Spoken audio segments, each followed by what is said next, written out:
Hello दोस्तों, स्वागत है आपका एमसीएस क्लासेस में।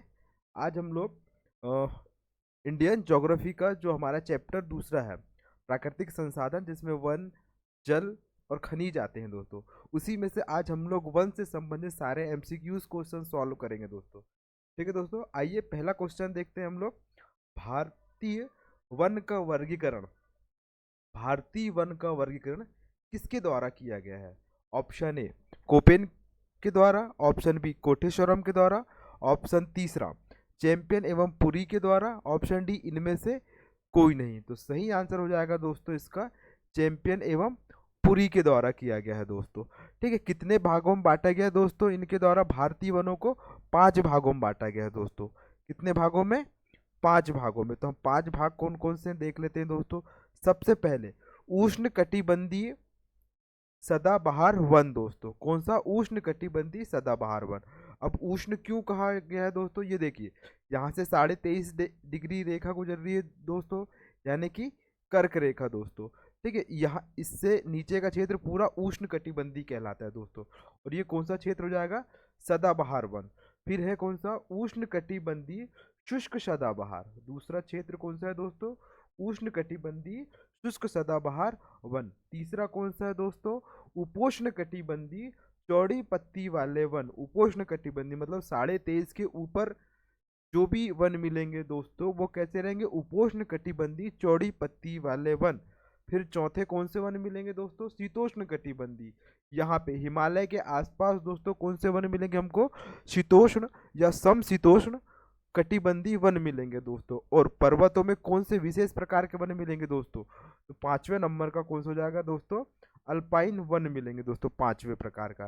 ठीक है दोस्तों, शायद आपको ये वर्गीकरण समझ में आ गया होगा दोस्तों। इसके बाद एक और वर्गीकरण किया गया है दोस्तों। उस वर्गीकरण को बोलते हैं दोस्तों वानस्पतिक प्रदेश का वर्गीकरण। क्या बोलते हैं दोस्तों? प्रदेश के हिसाब से वनों का वर्गीकरण किया है दोस्तों। किसके द्वारा किया गया ये वर्गीकरण? सी काल्डेर के द्वारा किया गया है दोस्तों। क्या नाम है उनका? सी काल्डेर के द्वारा किया गया है दोस्तों। इन्होंने भारतीय वनों को प्रदेश के आधार पर 8 भागों में विभाजित किया है दोस्तों। कितने भागों में? 8 भागों में। तो देखिए दोस्तों, पहला इनका प्रदेश है पूर्वी हिमालय प्रदेश। कौन सा प्रदेश दोस्तों? पूर्वी हिमालय प्रदेश। यदि हम यहाँ पे देखें दोस्तों मानचित्र में या फिर मैप में देखें तो पूर्वी, तो ये वाला क्षेत्र है पूर्वी हिमालय क्षेत्र दोस्तों। दूसरा है उत्तर पश्चिमी हिमालय क्षेत्र, ये हो गया दोस्तों। तीसरा इन्होंने बोला असम का प्रदेश। ठीक है दोस्तों। चौथा इन्होंने बोला गंगा का मैदान का प्रदेश। पांचवा इन्होंने बोला सिंधु के मैदान प्रदेश। छठवा इन्होंने बोला दक्कन ट्रैप। ठीक है दोस्तों। सातवां इन्होंने बोला मालाबार। अब मालाबार ही क्यों बोला दोस्तों? क्योंकि सर्वप्रथम मानसून मालाबार के तट में ही टकराता है दोस्तों, इसलिए सर्वाधिक वर्षा प्राप्त करता है, इसलिए यहाँ पे वनस्पति की संख्या भी अधिक होगी दोस्तों, इसलिए उन्होंने मालाबार बोला है, ना कि कोरोमंडल बोला है दोस्तों। और 8वां प्रदेश का नाम है दोस्तों अंडमान एवं निकोबार। ठीक है दोस्तों, बहुत अच्छे से शायद आपको समझ में आया होगा दोस्तों। बाकी हम 2 ऑप्शन देखते हैं दोस्तों। कोपेन ने जलवायु का वर्गीकरण किया है दोस्तों, और कोटेश्वरम ने भारतीय मानसून के लिए तिब्बत के पठार का सिद्धांत का वर्गीकरण किया है दोस्तों। ठीक है, नेक्स्ट क्वेश्चन हमारा पश्चिमी घाट, शिलोंग पठार, अंडमान निकोबार में किस प्रकार के वन देखने को मिलते हैं? ऑप्शन ए उष्ण कटिबंधीय पर्णपाती वन, ऑप्शन बी उष्ण कटिबंधीय सदाबहार वन, उष्ण कटिबंधीय शुष्क वन, उष्ण कटिबंधीय कांटेदार वन। तो इसका सही आंसर हो जाएगा दोस्तों उष्ण कटिबंधीय सदाबहार वन। सदाबहार क्यों दोस्तों? क्योंकि यहाँ पे वर्षा की मात्रा 200 सेंटीमीटर से अधिक होती है दोस्तों, इसलिए यहाँ पे इन तीनों क्षेत्रों में आपको कौन से वन देखने को मिलेंगे दोस्तों? उष्ण कटिबंधीय सदाबहार वन। और यदि वही वर्षा की मात्रा 150 सेंटीमीटर के आसपास हो जाती है दोस्तों, तो उन्हें पर्णपाती वन बोलते हैं दोस्तों। ठीक है, और वर्षा की मात्रा उससे भी ज़्यादा कम हो जाती है या उससे भी कम हो जाती है दोस्तों, या फिर हम बोले 50 से लेके 100 सेंटीमीटर तक के दोस्तों, तो वहाँ पे शुष्क वन मिलेंगे दोस्तों आपको। ठीक है, और कांटेदार वन कहाँ देखने को मिलेंगे दोस्तों आपको? जहाँ पे वर्षा की मात्रा 50 सेंटीमीटर से कम होती है, जैसे कि मरुस्थलीय क्षेत्र में। ठीक है दोस्तों, यहाँ पे आपको कैक्टस, बम्बूल, ऐसे कांटेदार वन देखने को मिलेंगे दोस्तों। ठीक है, नेक्स्ट क्वेश्चन है हमारा सोलाज वन के नाम से जाना जाता है? सोलाज मतलब सोल वन या सोल वन के नाम से किन को जाना जाता है? ऑप्शन ए उत्तरी सह्याद्री के वनों को, ऑप्शन बी दक्षिणी सह्याद्री के वनों को, ऑप्शन तीसरा पूर्वी घाट के वनों को, ऑप्शन चौथा अंडमान के वनों को। तो सही आंसर हो जाएगा दोस्तों इसका उत्तरी सह्याद्री के वनों को सोलाज वन के नाम से जाना जाता है दोस्तों। अब आपके दिमाग में क्वेश्चन आ रहा होगा दोस्तों कि उत्तरी सह्याद्री किसे कहा जाता है? ठीक है दोस्तों, ये हो गया हमारा पश्चिमी घाट। अब पश्चिमी घाट को दो भागों में बांटा गया है दोस्तों।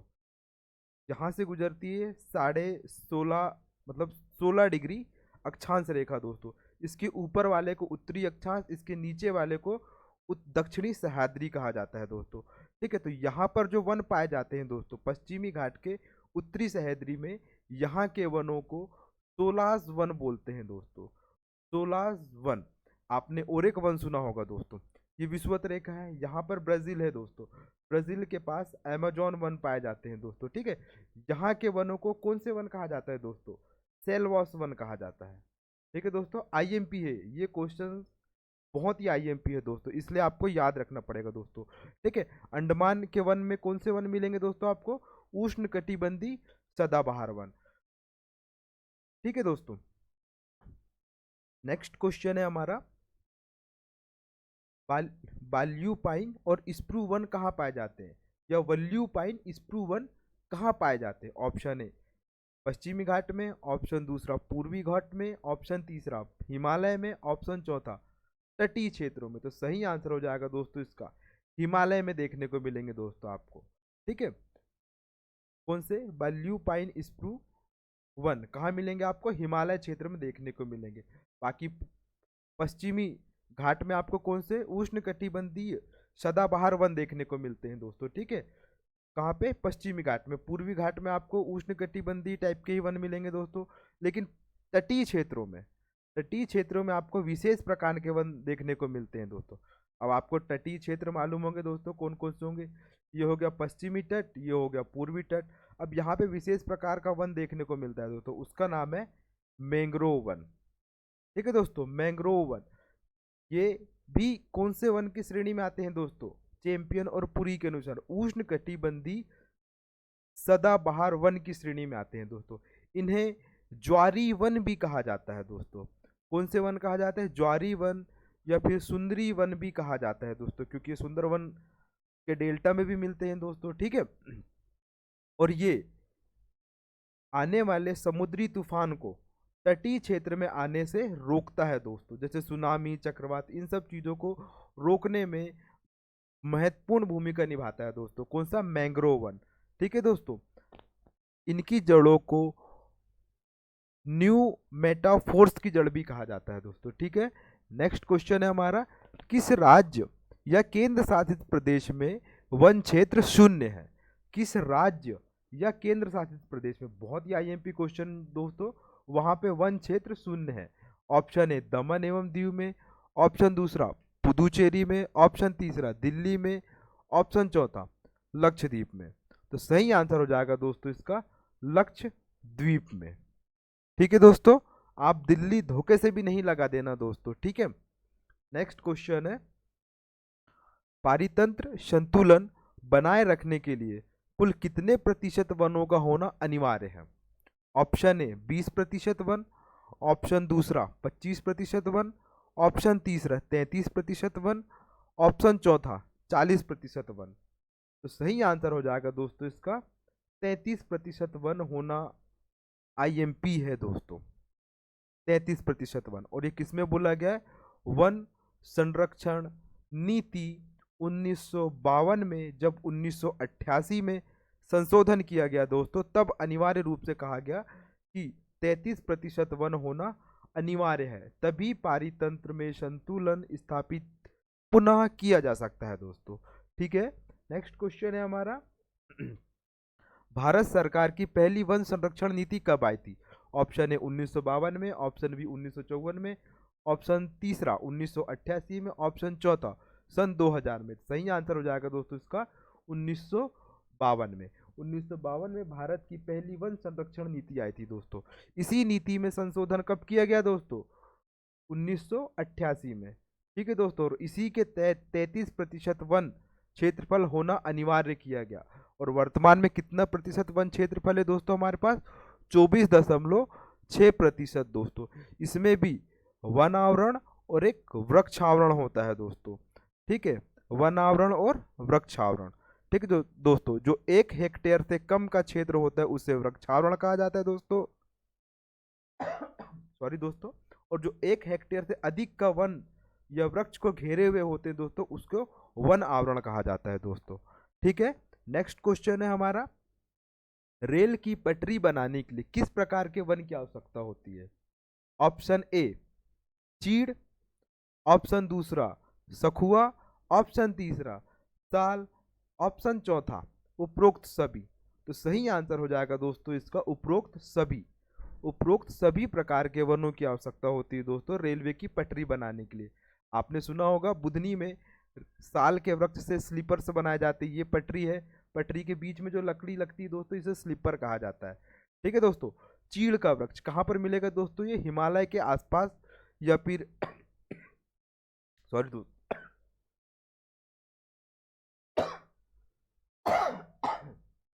तेज तेज बोल दिया रे।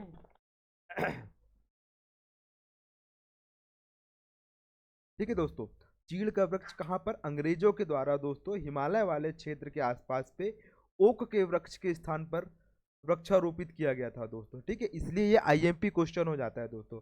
और पहली बार रेलवे का परिचालन कब से प्रारंभ हुआ दोस्तों? 1853 से। किसने लाया था दोस्तों? ये डलहौजी ने। आईएमपी क्वेश्चन है दोस्तों, याद रखना है आपको। ठीक है, नेक्स्ट क्वेश्चन हमारा, कश्मीरी हस्तशिल्प के लिए किस प्रकार की लकड़ी का उपयोग किया जाता है? ऑप्शन ए चिनार बालन लकड़ी, दूसरा साल सागौन लकड़ी, ऑप्शन तीसरा चीड़ या फिर ओक लकड़ी, ऑप्शन चौथा इनमें से कोई नहीं।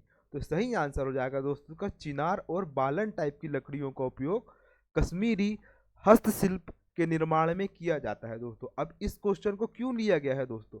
हाल ही में भारत सरकार द्वारा मध्य प्रदेश में जम्मू कश्मीर में हस्तशिल्प उद्योग को बढ़ावा देने के लिए कार्यक्रम संचालित किए जा रहे हैं दोस्तों।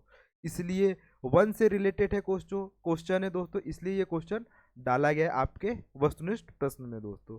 ठीक है, नेक्स्ट क्वेश्चन है आपका, निम्नलिखित में से जंगल की आग किसे कहा जाता है? ऑप्शन ए बोहिनी वेरिगेटा को, ऑप्शन दूसरा जेकेरोंडा मोमोसा सोलीफिया को, ऑप्शन चौथा ब्यूटिया मोनोस्पर्मा को, ऑप्शन चौथा टेक्टोना ग्रैंडिस को। तो सही आंसर हो जाएगा दोस्तों इसका ब्यूटिया मोनोस्पर्मा को क्या कहा जाता है? जंगल की आग या दावानल या वनाग्नि कहा जाता है दोस्तों।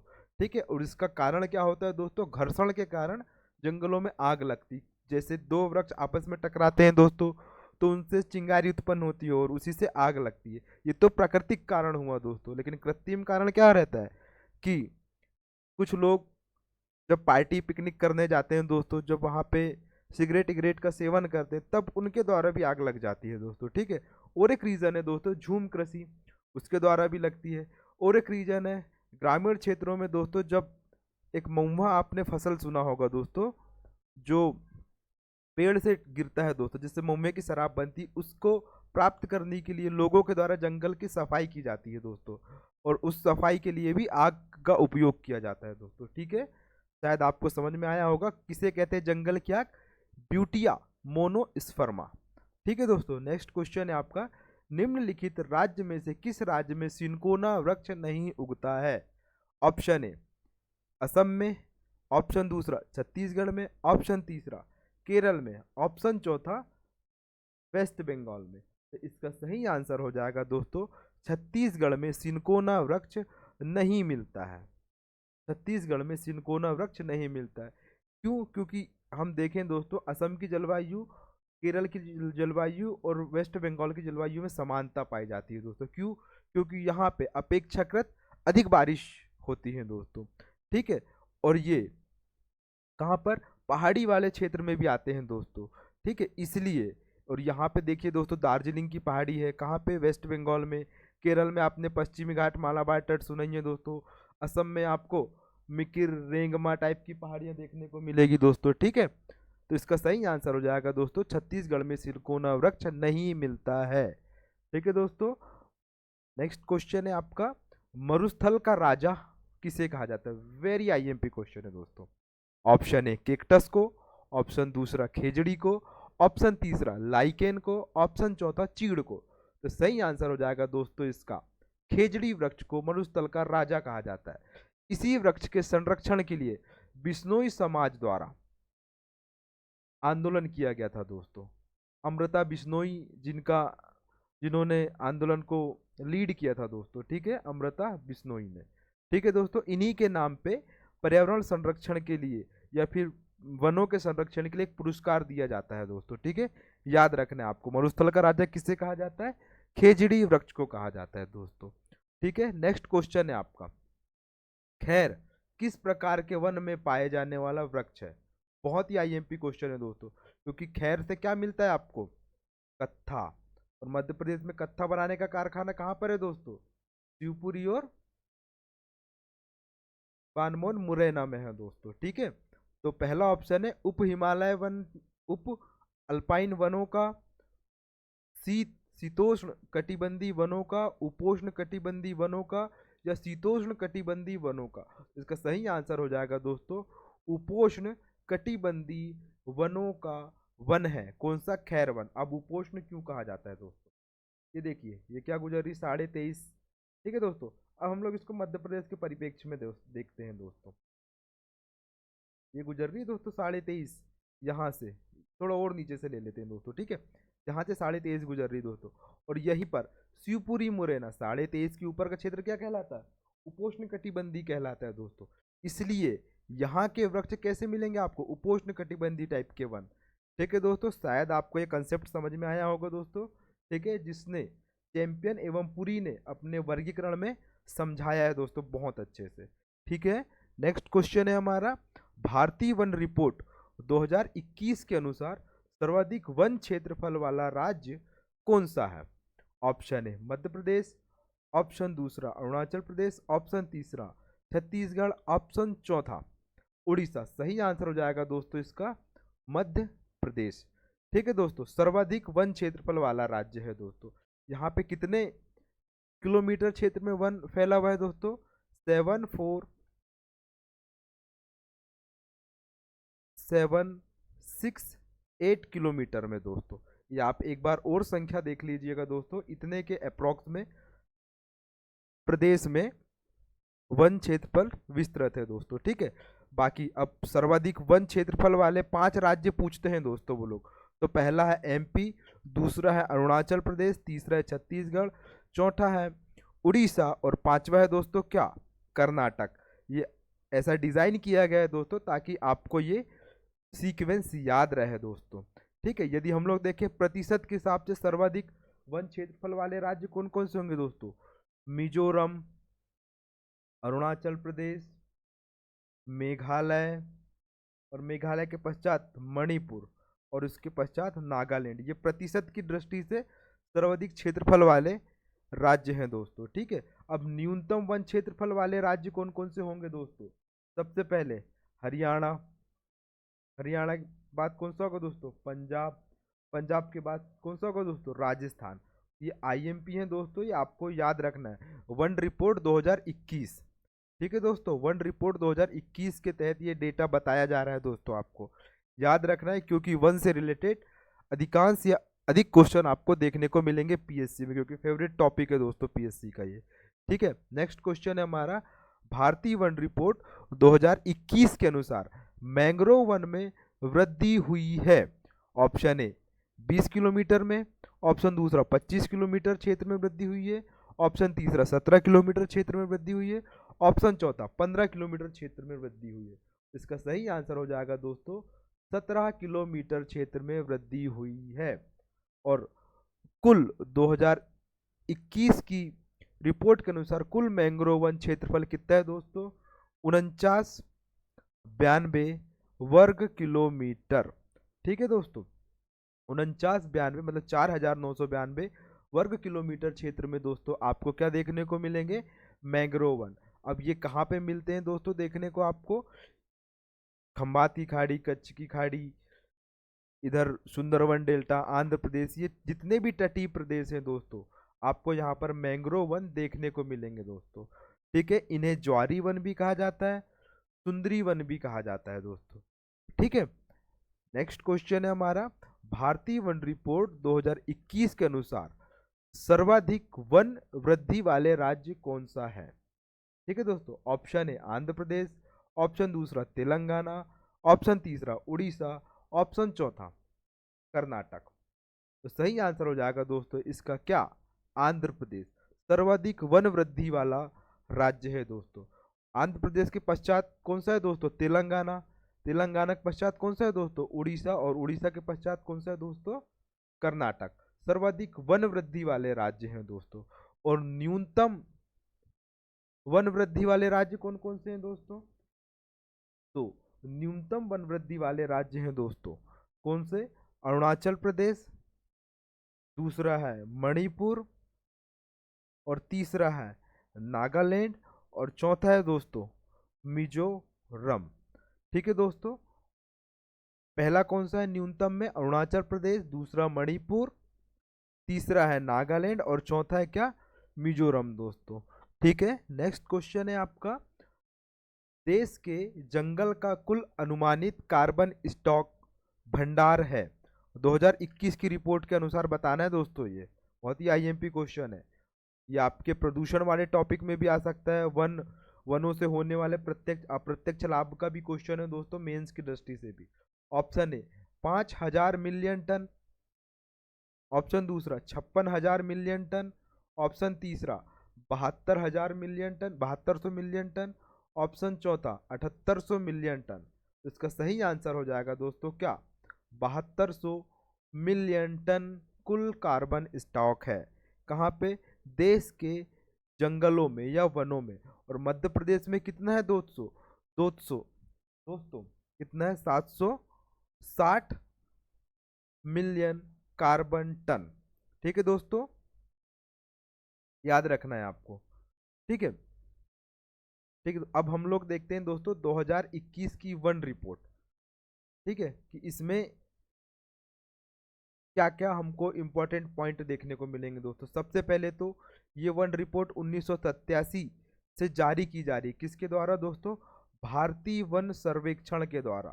किसके द्वारा दोस्तों? भारतीय वन सर्वेक्षण के द्वारा। ठीक है दोस्तों, और इसका हेडक्वार्टर कहाँ पर है दोस्तों? देहरादून में। भारतीय वन सर्वेक्षण केंद्र कहाँ पर है दोस्तों? देहरादून। इसके द्वारा प्रत्येक 2 वर्ष में वन रिपोर्ट जारी की जाती है। और 2021 वाली रिपोर्ट कौन सी थी दोस्तों? 17वीं रिपोर्ट थी। कौन सी रिपोर्ट थी? 17वीं रिपोर्ट थी दोस्तों। ठीक है, और इसके अनुसार कुल वन क्षेत्रफल कितना है दोस्तों भारत में? 24.67%। ठीक है दोस्तों, इसमें सर्वाधिक है वनावरण कितना है हमारा? 7,13,789 वर्ग किलोमीटर। और वृक्षावरण कितना है दोस्तों? 95,748 वर्ग किलोमीटर है दोस्तों। ठीक है, आईएमपी डेटा है दोस्तों, आपको याद रखना है ये। ठीक है, और इस बार वन वृद्धि कितनी हुई है दोस्तों? वन वृद्धि हुई है हमारी कितनी? 2,261 वर्ग किलोमीटर। कितनी वृद्धि हुई है दोस्तों? 2,261 वर्ग किलोमीटर। और एक आईएमपी क्वेश्चन दोस्तों स्लाइड में छूट चुका है। एक क्वेश्चन आता है दोस्तों, भारत में सर्वाधिक ऊंचाई पर प्राप्त होने वाले वृक्ष का नाम क्या है दोस्तों? तो उसका सही आंसर हो जाएगा दोस्तों देवदार। ये बहुत आईएमपी क्वेश्चन है दोस्तों, है ना, इसलिए मैं आपको बता दे रहा हूँ। और आई होप दोस्तों आपको वन से रिलेटेड ये क्वेश्चंस आपको बहुत अच्छे लगे होंगे दोस्तों। मेरा एक ही उद्देश्य है दोस्तों, एक लेक्चर में आपको करेंट के साथ साथ आपको स्टैटिक क्वेश्चन भी कराऊं दोस्तों, ताकि आपको एक्स्ट्रा करंट से रिलेटेड वन से जितने भी फैक्ट आए हैं दोस्तों, एक ही आपके लेक्चर में कवर हो जाए और आपको कहीं और से पढ़ना ना पड़े दोस्तों। ठीक है, thank you for watching MCS classes दोस्तों। प्लीज़ लाइक और शेयर करें दोस्तों, कमेंट्स भी करें, इससे हमारा मोटिवेशन बढ़ता है। और आपको इससे रिलेटेड पीडीएफ प्राप्त करना है दोस्तों, तो आप हमारे टेलीग्राम चैनल को ज्वाइन कर सकते हैं दोस्तों, जो डिस्क्रिप्शन में लिंक में दिया हुआ है दोस्तों। थैंक यू दोस्तों।